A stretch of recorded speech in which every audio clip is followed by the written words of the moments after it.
Dear students, myself Dr. Murtaza Ansari, GMC Betia, Department of Anatomy. Today's topic is eyeball and extraocular muscles of eyeball. So let's start from reviewing of the eyeball, different its layers, then after regarding each muscle and sheath and movement of your eyeball. So come with the next slide. Here is main topic, eyeball and extraocular muscles. Now come to observe your eyeball. This is your complete eyeball, except there is no socket in which its light is seen here, and neither socket nor sheath is. Complete eyeball you can visualize here, and everything written regarding this is very clear. It is readable. It doesn't need zooming of this picture. So now just you see, first when you see eyeball in front anteriorly, someone is sitting anterior to you and you are observing his eye. Partially covered eye will be shown visible. Upper part is partially visible by upper lid and lower part is partially invisible, obstructed or covered by your lower lip, and your eye will be visible centrally with a centrally black hole. It is not black hole, black a spot along with encircled by a dark brown ring. See here, we are observing. Your observation is first, this is, suppose you are in front of this image and you are seeing first this black centrally placed area, this black centrally placed area, this is pupil, and around this, it is not dark brown here, its layer is anatomically it is descaled to see the internal structure and capillaries and vessels clearly. But this area around the aperture of your pupil, it is surrounded by in circular manner by dark brown muscular layer that decreases or increases the size of your pupil. That is known as iris. Iris you can see here. Just see this one is iris, this one is iris, iris encircling your pupil. And pupillar dimension depends on the contraction and relaxation of your iris, even depending upon the amount of light exposure is present or your eye needs. During dark, pupil is dilated. With different toxicity, toxic materials, pupil is dilated. And due to bright light, when you come suddenly from your dark room to on the road with a bright sun, your pupil will be constricted because amount of light needed is low. And even due to some poisoning, atropine and so many poisoning, your pupil will be constricted, pinpoint pupil. So dimension of your pupil depends on the contraction and relaxation of your iris muscle which surrounds it all around. See here, and outside your iris you can observe here anterior ciliary arteries around the outermost coat of your eyeball is anteriormost part you are observing. Just your wristwatch, you observe your dial written 1, 2, 3 up to 12, and you observe, you very clearly you see the second, a spike of second, hour and minute and hour moving, but you can never see the glass covering of your diaphragm. Likewise, this cornea is like a cover of your eye. The cornea anteriorly, which covers the pupil and your iris, is known as cornea. Cornea covers the eyeball anteriorly, and it continuation of your cornea along with sclera. See here. This is continued in continuation. In continuous, it forms a ring here. Just see here. Your cornea is in continuation of your encircling whole eyeball except around your this optic nerve. It has its meninges and enters the eyeball. So cornea continues as here. See, sclera comes laterally and posteriorly comes here, and inside this you can see the anterior ciliary muscle here, anterior ciliary muscles, and arteries, anterior ciliary artery. This picture observation is very important. Then I will tell you later on. And regarding long posterior ciliary artery, anterior posterior long and posterior short, posterior long ciliary artery and your posterior short ciliary artery. Short ciliary vessels and nerves you can observe here. So inside this layer is choroid layer. This layer is choroidal layer. So outermost is your sclera, covered by upper surface of this is covered by the conjunctiva. Remember your eyelids, lower inner surface of eyelid covered by the conjunctiva, palpebral conjunctiva, and even cornea where this layer is adherent, very adherent, and covers your bulbar region of eyeball, bulbar conjunctiva. And next one is your sclera, choroid, and innermost layer is your retina. So it is clear. Now come to the next slide. See here. You can observe here. Everything is readable. See here. This is your cornea, iris. I can zoom. See here.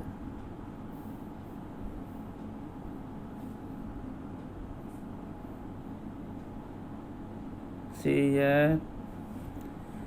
See the tarsus upper eyelid. Tarsus upper eyelid. It has well shown in the previous class. Back your eyelid, lateral palpebral ligament, lateral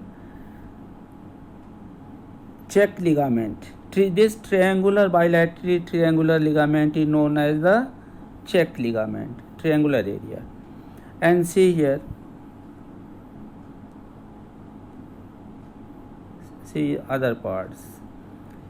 Your lateral palpebral ligament, sheath and muscles already shown earlier. You can see the different extraocular muscles. You can also see here like sheath of lateral rectus. This is your lateral rectus muscle. Individually muscle will be clearly, that will be shown to you later on. Just to see the structure, you can see the different layers here. Innermost layer is your retina, choroid, and your sclera, and this one is your optic nerve. Inside this pit, this line is your central artery of your retina.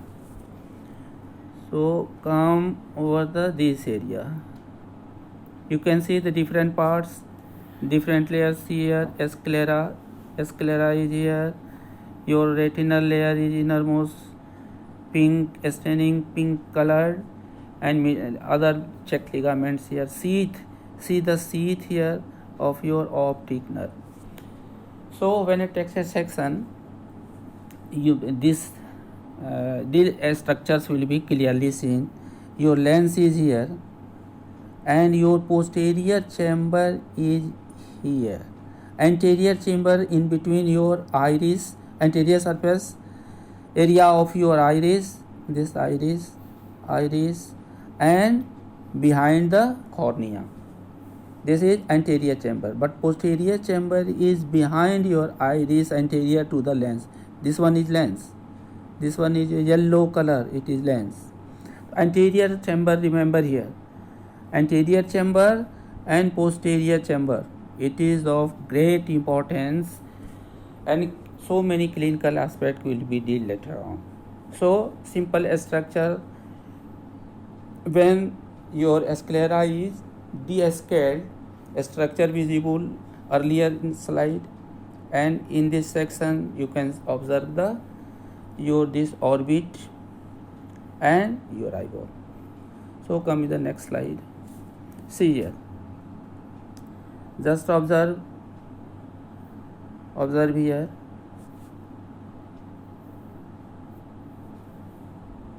Observe here the different parts is very clearly, that can be seen very clearly here.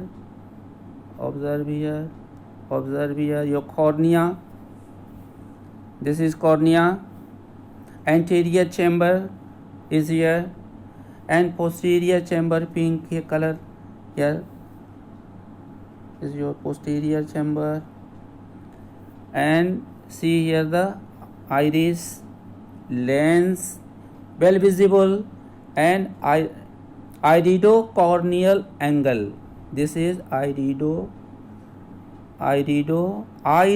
and cornea, iridocorneal junction. This angle is iridocorneal junction.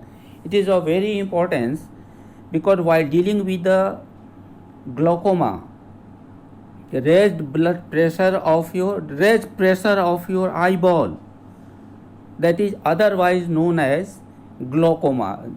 This is not the actual definition, but I can let you understand. When the intraocular pressure rises, there is pain, severe pain in the eyeball.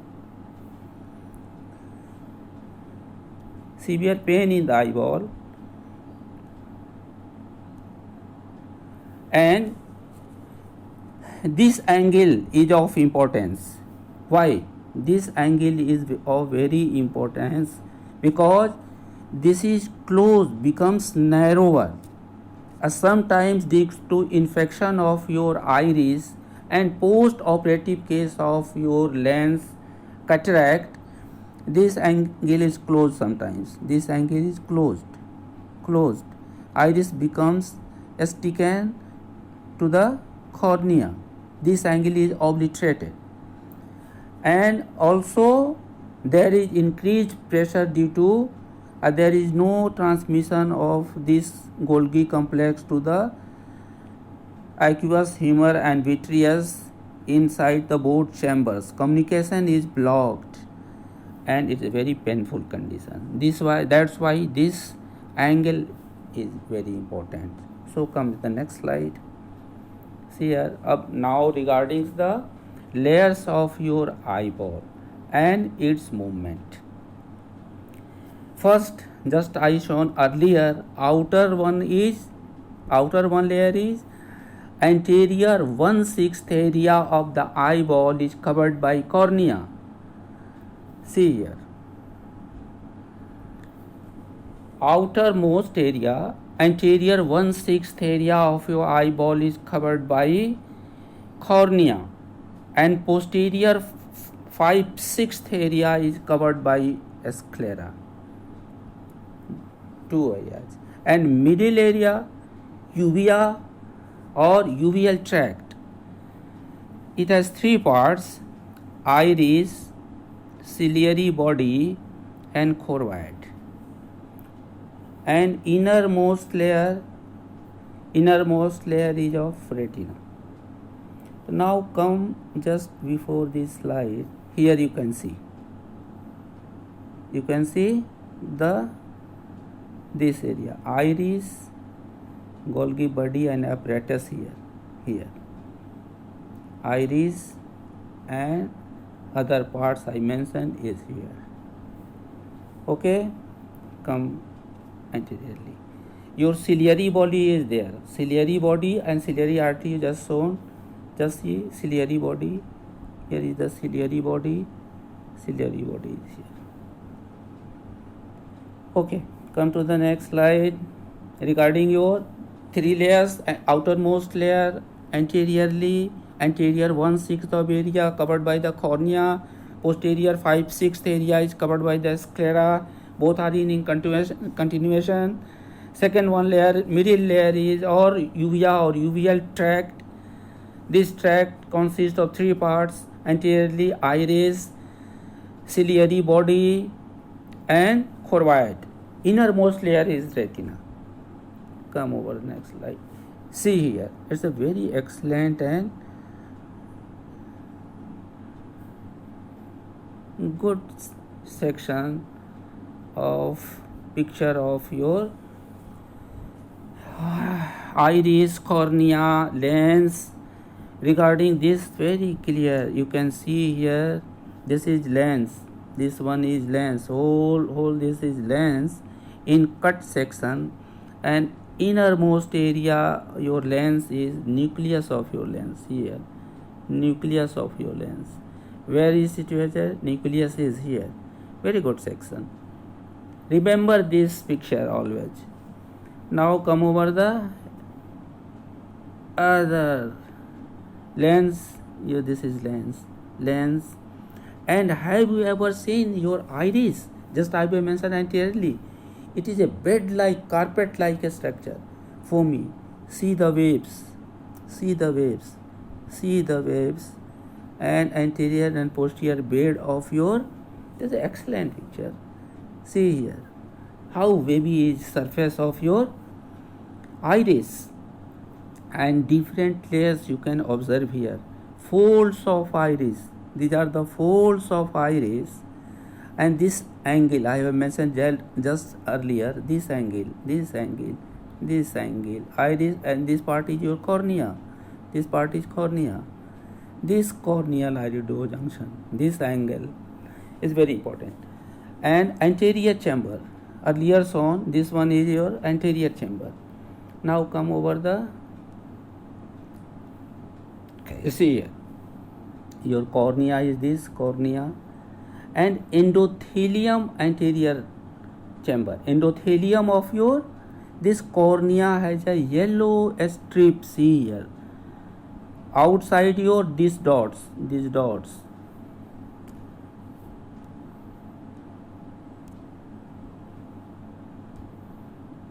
See here. Your cornea, innermost layer here, innermost layer, innermost layer, innermost layer, endothelium of your anterior chamber, and posterior limiting lamina, that is known as Descemet's membrane. You can see here the Descemet membrane. This is the Descemet membrane, that is posterior limiting lamina now of cornea. And Schwalb's line, you can see here different lines. Schwalb's line, you can see here, Schwalb's line.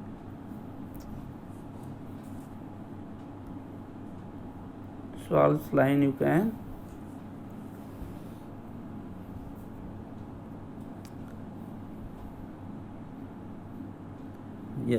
Schwalb's line you can observe here, Schwalb's line. These are the important parts you can remember. See here. And different trabecular meshwork and apices of iridocorneal angle of Fontana. See here. Trabecular zone. This trabecular zone is clear as per is here. Iridocorneal angle. This is iridocorneal angle. Your iridocorneal angle. This iridocorneal angle is of importance. And anterior ciliary veins. Anterior ciliary veins here. Anterior ciliary vein you can see here. Bulbar conjunctiva of sclera. Bulbar conjunctiva of your sclera. Clearly seen. Posterior chamber here. Posterior chamber is here. And see here, the ciliary part of your retina. Innermost layer is this. Innermost layer is of retina. Innermost layer. A ciliary part of retina you can see here. And ciliary body as a whole. This area is your ciliary body, and parts you can see the ciliary process. You can see the ciliary process very clearly. And circular fibers you can see, observe here. And meridional fiber you can see here, the meridional fibers. So ciliary part of your retina. So ciliary body from here to here, this area is of ciliary body. It is of very good importance. So come over the next slide. Now same picture, and you can zoom again. We can see the different parts of your bulbar conjunctiva and lens, your cortex of the capsule. You can see here the different layers. Your cornea is this region. Anterior chamber shown, posterior chamber, ciliary body is here, ciliary process. This is a horizontal section. How you can see in the horizontal, just earlier I shown it. So come in the next picture. This is your front observation, anteriorly observation of your lens. You can see here lens. This is hidden under the pupil. This circular zone, iris, and different layer here. See the sclera outermost and choroid optic part of your retina innermost. You are just entering your eyeball. This is the section in coronal plane of anterior segment view from behind. Okay, just come over the next slide. How it appears when CT scan or MRI is taken of eyeball. This is the MRI view. This one is your eyeball. This one is your eyeball with optic nerve, and here parts in the orbit. This is orbit. These are the extraocular muscles. It is just for your reviewing the how it appears in the MRI. Now come over the next. You can observe here the different muscles and its origin area and insertion area. Before this, come with some facts how this eyeball moves or remains in your freely in your orbit, and arrangement of sheath with eyeball is a very important. So just listen carefully. Listen. Facial sheath of your eyeball. It connects facial sheath. Its connection of this sheath very well. It demonstration of this region is very difficult. but it can be explained to understand to some extent. It forms a membranous socket for the eyeball. This sheath of eyeball, it forms membranous socket for the of the eyeball, but it is deficient. Where deficient? In front, over the cornea. Cornea is open always, only covered by your eyelids, and rest part, posterior fifth sixth part of your eyeball is inside the socket, moving in all around in all directions. So it covers all area except your corneal area, and it separates from the eyeball by some soft fluid, semi-fluid areolar tissue. Remember this word and line. Semi-fluid areolar tissue which allows the eyeball to slide freely in your sheath. As you have remembered in the upper limb dissection and lower limb dissection, tendons of important muscles of your forearm. All tendons have their sheath with good lubrication, synovial sheath, for the freely and easily painless movement of your fingers due to contraction of different group of muscles. Same way, your eyeball has a sheath with some soft semi-fluid areolar tissue which allows the eyeball to slide freely in the sheath. The free anterior margin of your sheath fuses with the ocular conjunctiva close to the margin of the cornea, while posterior it is adherent to the dural sheath of the optic nerve. Your optic nerve has a special sheath and dura.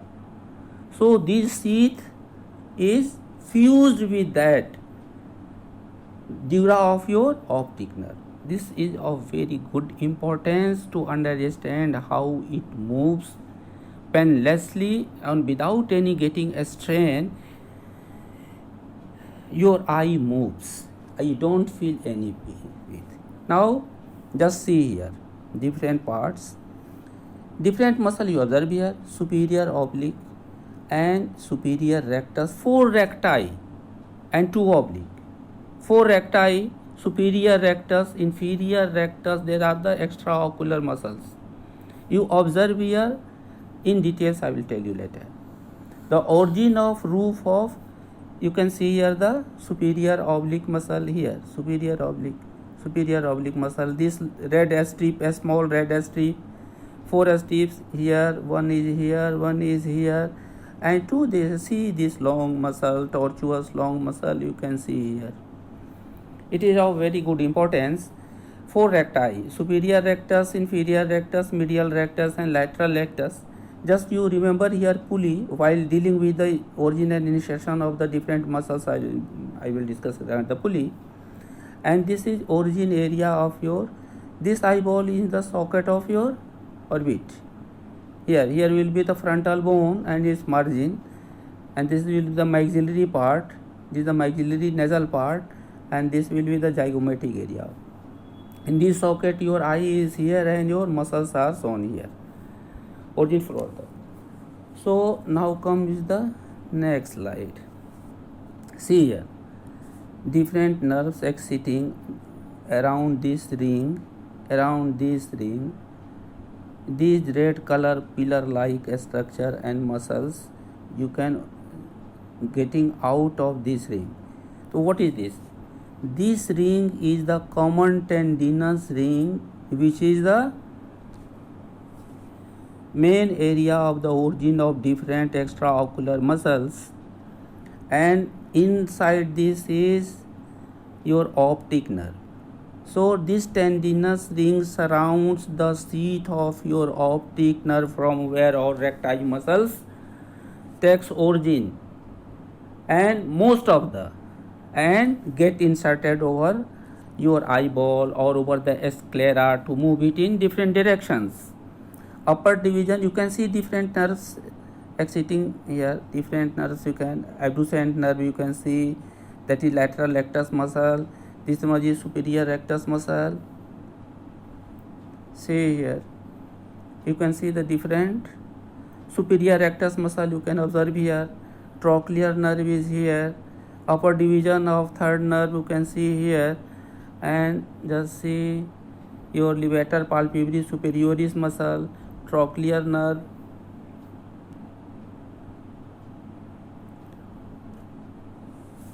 See here, your medial rectus muscle, this is your optic nerve, you can observe here, your optic nerve. See here, and lateral rectus muscle is here, abducent nerve you can see the ciliary ganglion, inferior rectus muscle. There is a different nerve supply along with the tendinous ring and optic nerve, sheath of the optic nerve. Relation of these muscles will be did later on with their original insertion. Just come to the next slide. See here, this is your orbit, bony cage in which your eye is situated, and posterior part of your eyeball has taken out, and you can see here the optic canal along with your all extraocular muscles, superior rectus muscle, facial nerve you can observe, lacrimal nerve you can observe here, nasociliary nerve, rectus lateralis or lateral rectus, and medial rectus or rectus medialis you can say anything, rectus inferior, trochlear nerve, all you can observe here. Now come over the regarding the origin of some muscles, your extraocular muscles. So first I will deal with your oblique inferior. Some important facts regarding, keep it stay here, regarding the origin of ocular extraocular muscles. Remember few lines and listen very carefully. All four listen carefully and try to remember these words. The four rectus muscles arise from common tendinous ring. I shown you common tendinous ring just in earlier. This is common tendinous ring here. Arise from the common tendinous ring which surrounds the optic end of your optic canal, this surrounding this optic canal, optic nerve here. So surrounding the optic canal, it encloses the medial part of superior orbital fissure. It is somewhere in the next slide you can see the superior orbital fissure and inferior orbitals. It surrounds that, and superior inferior and medial recti arise from the ring. Above, below are medial, as the name is suggestive. As it takes origin, name is as such. The superior, inferior and medial arises from the above and below, the medial to the optic canal respectively. The name is like that. The lateral rectus arises by two heads. You can see here, it is of good importance. In between the two heads, you can see this muscle with two heads. In between the two heads, some nerve and important vessels emerges out.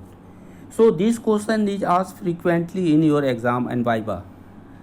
Not at all any muscle, but your lateral rectus lateralis, it has two heads and also very typical nerve supply, and different nerves and vessels emerges in between the two heads. So it is of very importance.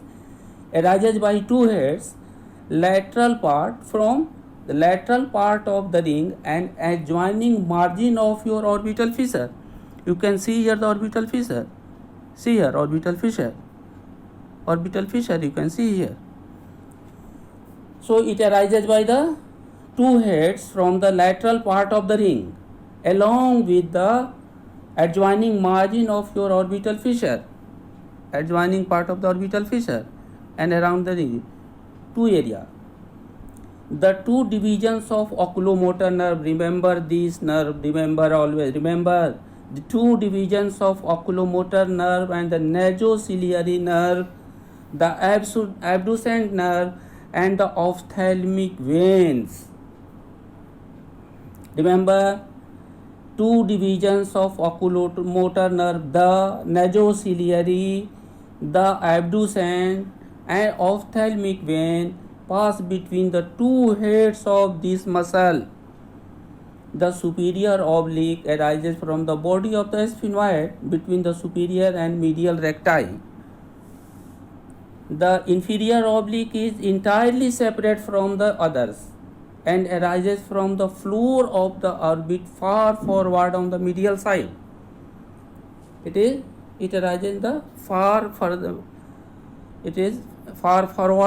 on the medial side.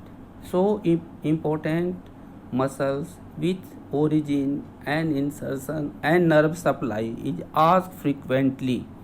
These muscles are of very importance, and most important you can say of regarding the UG students. Extraocular muscles, their origin and insertion is always asked.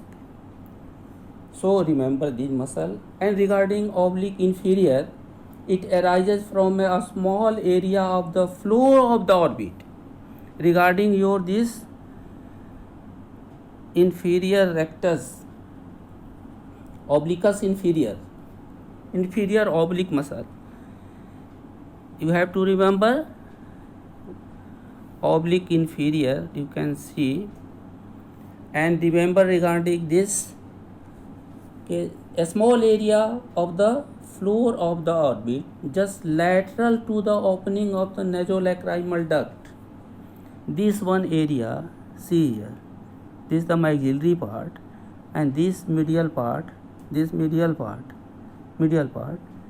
here is the medially, there is a socket for your nasolacrimal sac and nasolacrimal duct.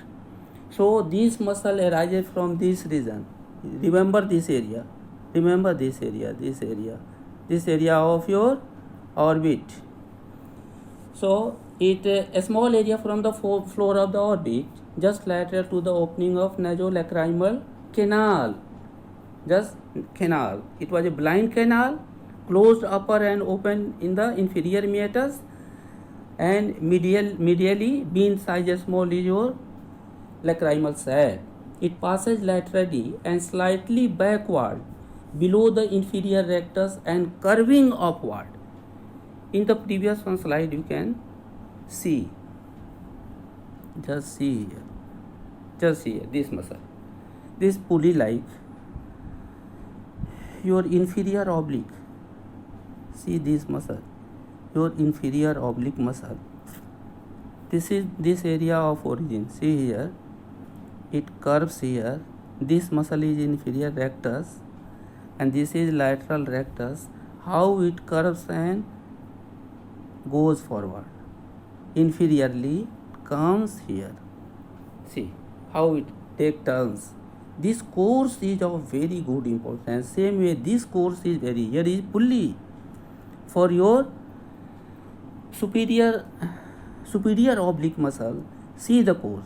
This will be the orbital area, frontal bone area. This will be the frontal bone area. This is the nasal part area, medial area. See here, from this area it takes origin. See how it runs. And fans out tendons and inserted over the scleral part. It's excellent for the. It has a very important role in the rotation of your eyeball. So just refresh your point. Oblique inferior arises from where? A small area from the flow of the orbit near the nasolacrimal canal, and it passes laterally and slightly backward below the inferior rectus. See here, this is the inferior rectus muscle. Below this It's passing below this it's passing.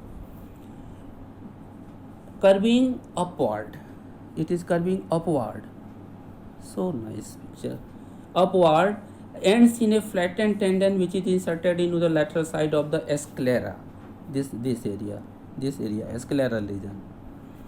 In the sclera, under cover of the lateral rectus, lateral rectus is here. It comes inside, under cover of it, under its coverage. Over the sclera, it gets inserted. Close to the insertion of superior oblique. Your superior oblique muscle is here. Close to this, both friends come together and plays a good role in the movement of your eyeball. So come over these are the important muscles.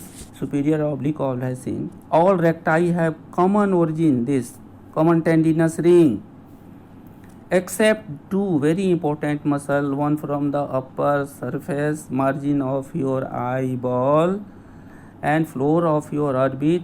One is from the floor, one is from the roof, and comes together near the sclera under cover of the lateral rectus get inserted. So come in the next slide.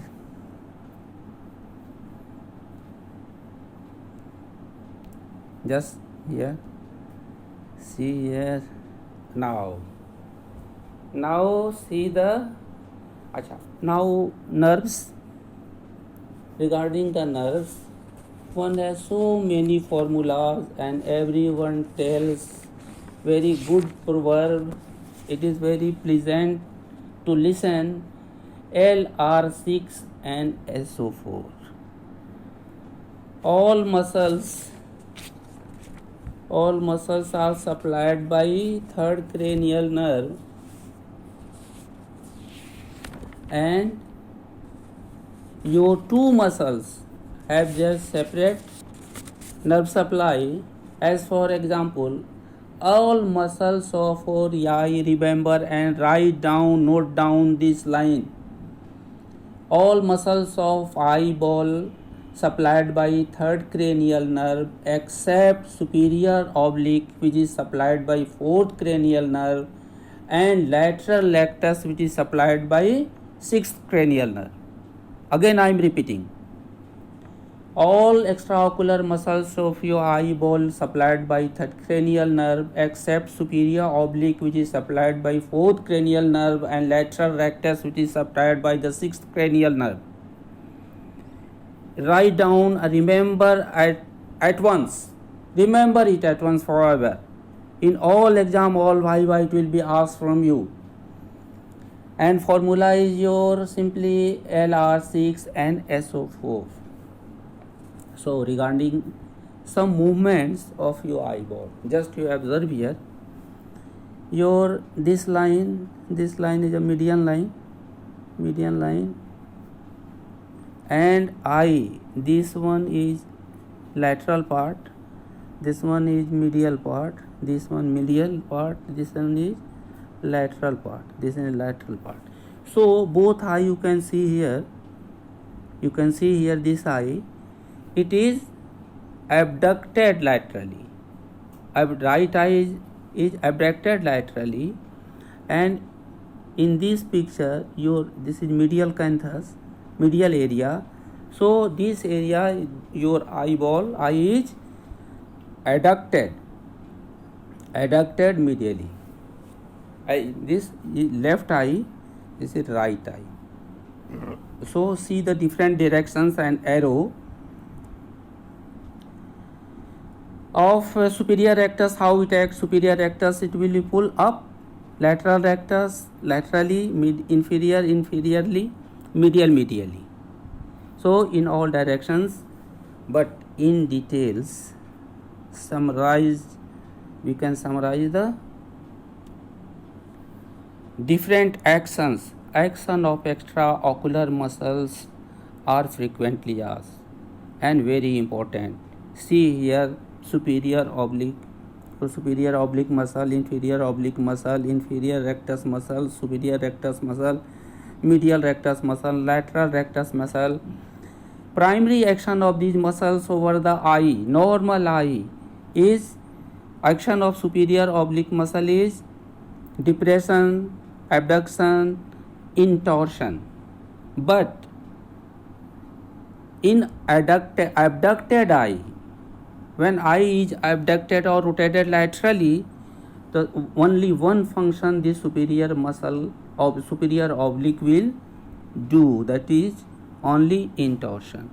In adducted eye,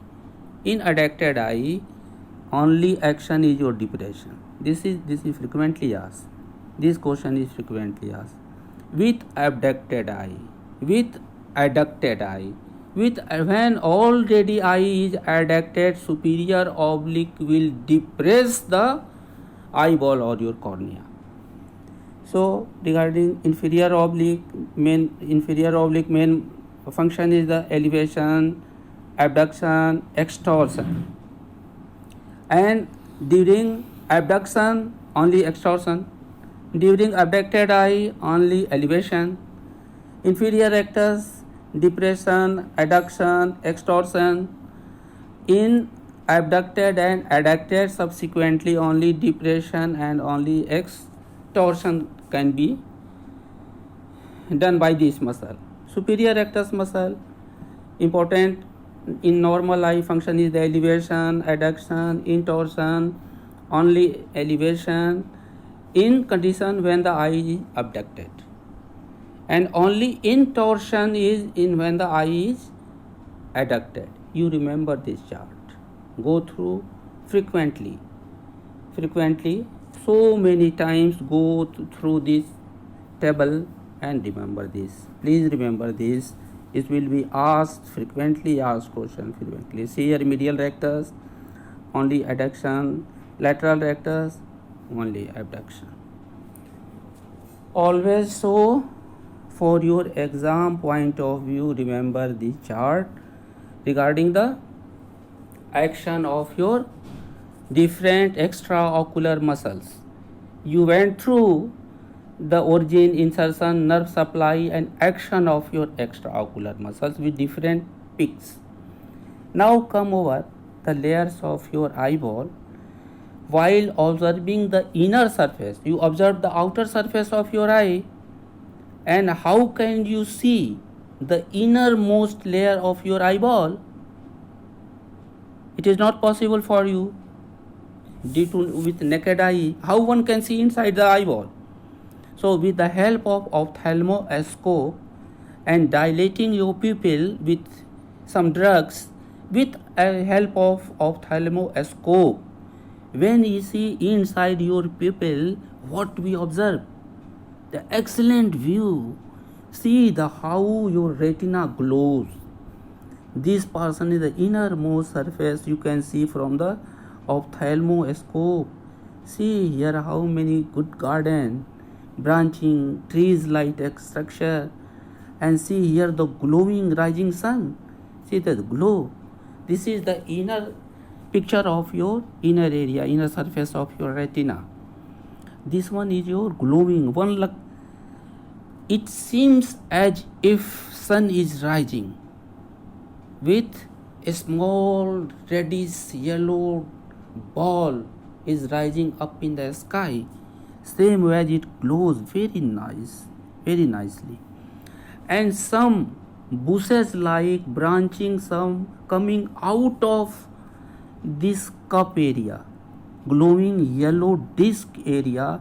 This is optic disc, this one is optic disc, this one is optic disc, and inside the disc of coming out the floor of inner surface of your retina, these are the artery and venous branches.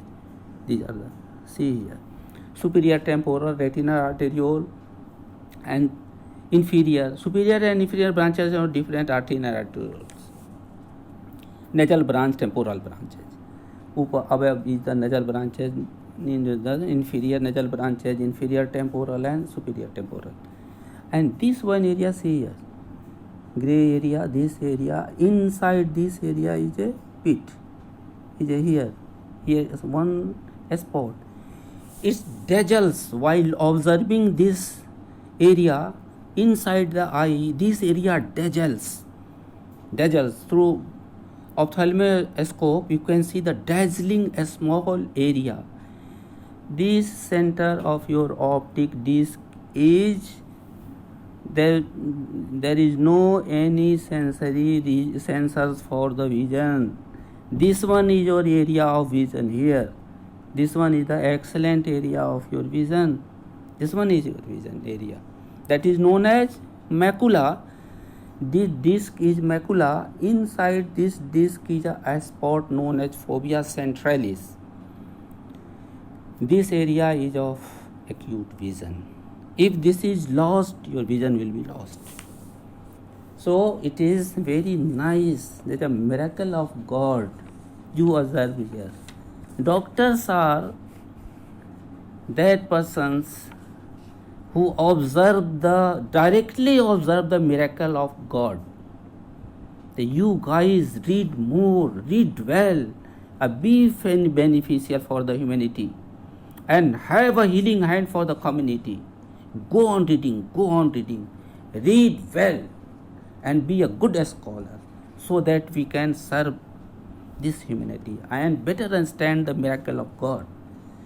So now regarding some important facts regarding your layers of eyeball and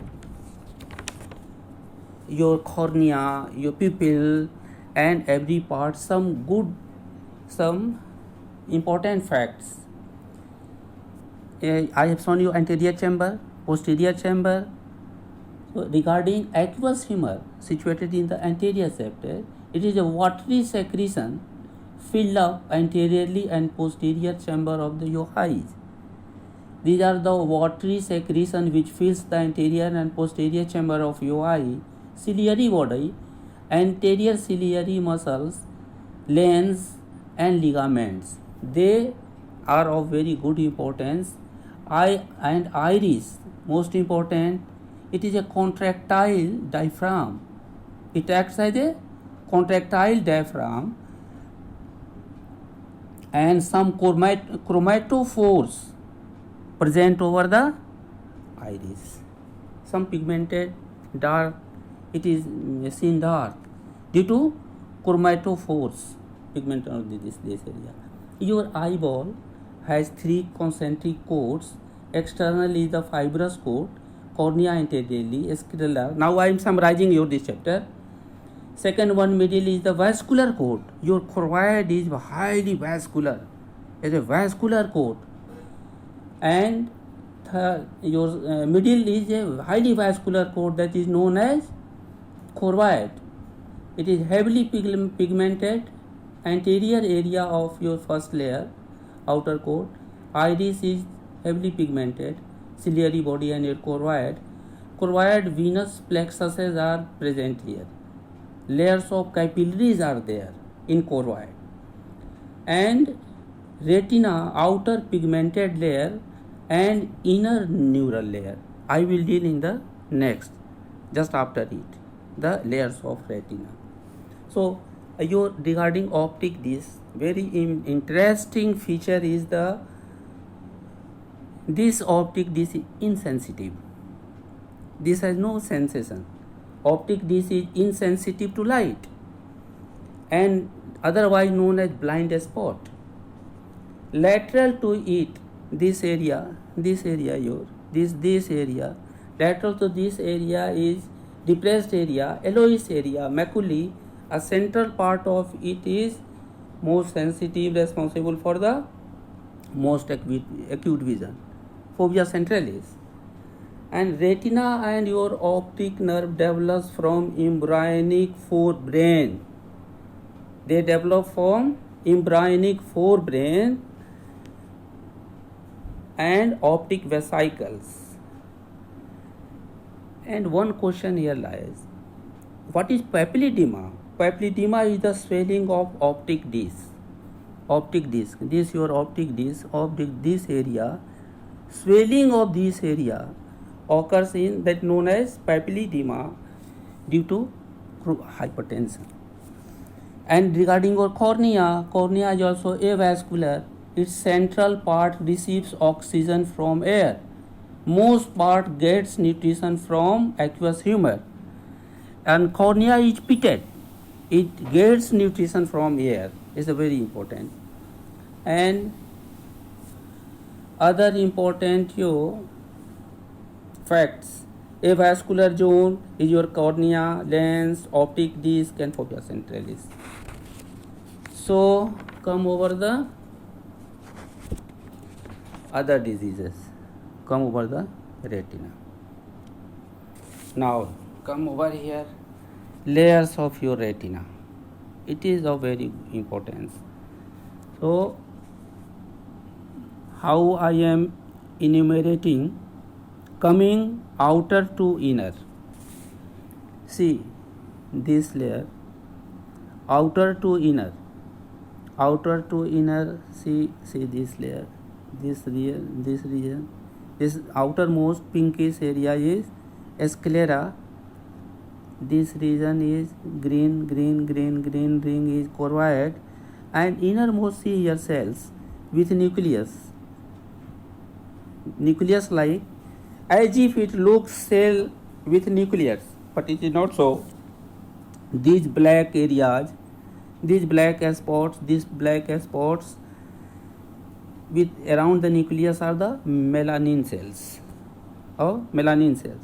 In between this your coats of your eyeball, sclera choroid with inner epithelium, it's a free area, free zone, not adherent too much with the inner surface. Choroid, after the choroid, in between the retina, this the loose area, this area. It is of very good importance. Remember your scalp. There is two dangerous area and one surgical area where the capillary bleeding occurs. Likewise here this rouge area,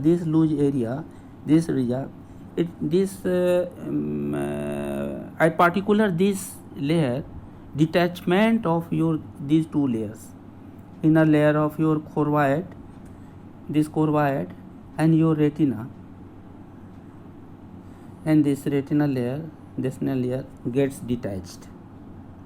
Choroidal layer and your retinal layer at starts get detached from this region. It's of importance.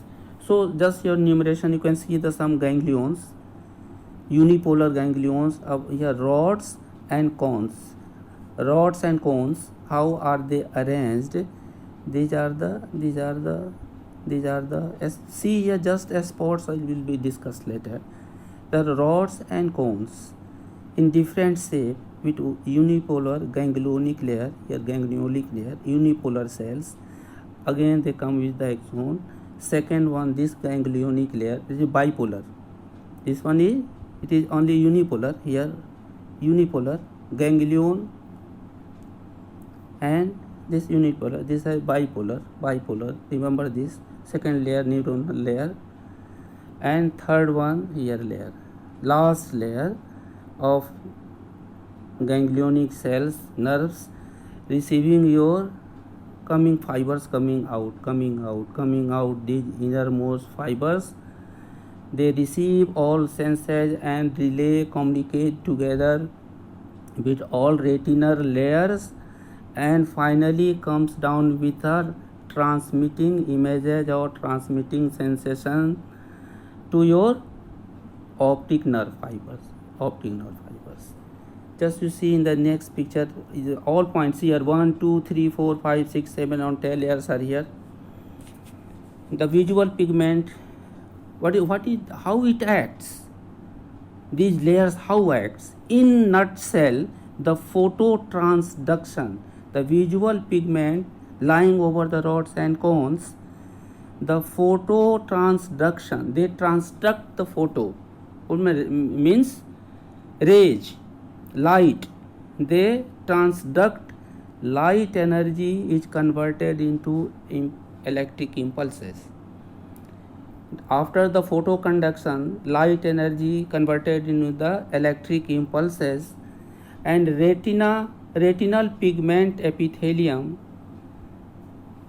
occurs in the outer of your rods and cones. These action, phototransduction and light energy transmission into the electrical impulses occurs in the outer of your rods and cones. Retinal pigment epithelium and that RPE, known as RPE, retinal pigment epithelium, the melanin prevents back a scattering of light. The light enters into the eyeball, someone can scatter out, but these melanin, they absorb them and prevents a scattering of light, makes vision sharper. Its villi has a very specific role. They do the phagocytosis of said outer segment of photoreceptor. Photoreceptor are shed always, and regeneration occurs. Always this is happening on this area. So come in the next slide. Just see here, this is in short the retinal layers and how transduction and conversion of your light senses to the electric impulses, which is filtered, all scattering lights are absorbed, and finally they are pushed to the same point and acute vision point. From there your brain receives, and transmission of your retinal nerve fibers come into the impulses into the optic nerve. Finally that is related to your higher brain center. Now come over the some clinical aspect of your eye. Just see here, eye. One eye is open, one eye is closed. This is due to the paralysis of muscles which elevates to your upper light. This condition is known as ptosis. Come over the next slide. Just see here some just features, some extra important features. In short, a squint. This eyeball is seen centrally and this is rotated medially. In the same person, this is normal and this is rotated medially. This condition is especially known as a squint. Due to paralysis of some eye muscles, this happened. The squint you can see here. It was once asked by examiner in front of me to my student, your previous batch, okay, tell me regarding the squint, tell me regarding the teresma, and he was soundless, answerless. He was not very good at cranial bones. Then he asked, and very thoroughly he told him, go out. So just you see here, so that we can you may not cut a sorry figure before the examiners. Come with this. This is lateral example of lateral squint. This eye is normal and this is laterally rotated laterally in the same child. This is case of lateral squint. See here, something whitish cheesy material coming from the lateral canthus toward the center of your eyeball. See here, cloudy, and this capillary is reddish area. One can observe in his own eye, someone has this reddish eye toward the medial canthus. Due to allergic condition, this usually happens. This growth of this some structure, this with capillaries, blood vessels, and membranous, it comes from lateral to medial or medial to lateral and try to reach the pupil. Here the iris is covered, but your pupil is not completely covered, but here your pupil is covered.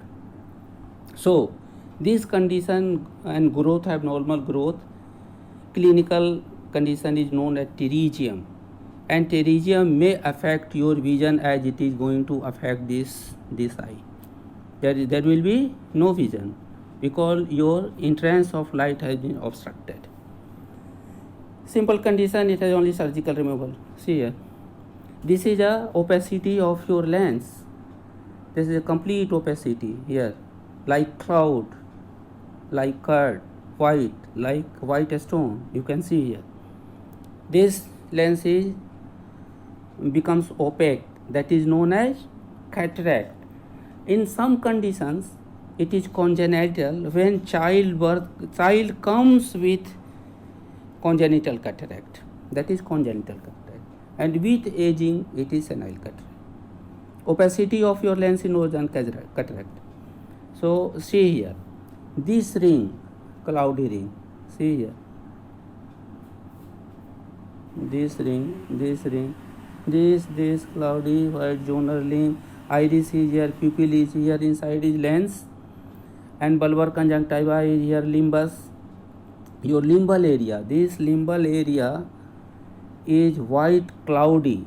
This cloudy due to allergy, it is known as arcus senilis. In spring catarrh, usually this condition happens in the children, and vision is hampered and very painful condition. Watering from your eye, epiphora is there, and child is restless. So come this condition. Detachment of your retina. See the retinal layer here, and inside here your choroidal layer, sclera, choroidal layer, and it will detach here. There will be loss of vision.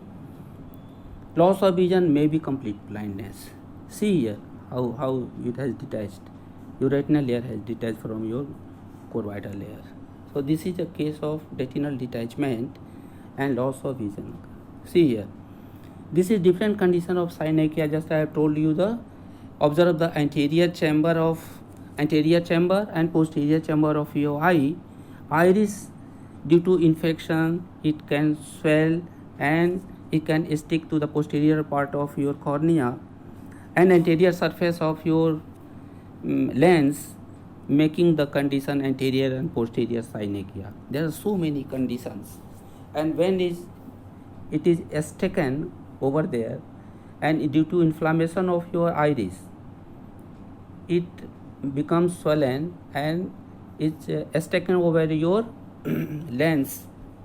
Then your pupil will be no more circular. See here how irregular margin of your pupil is this. This is a typical case of your synechia. It is a very important picture. It is not circular. It has an operative maneuver.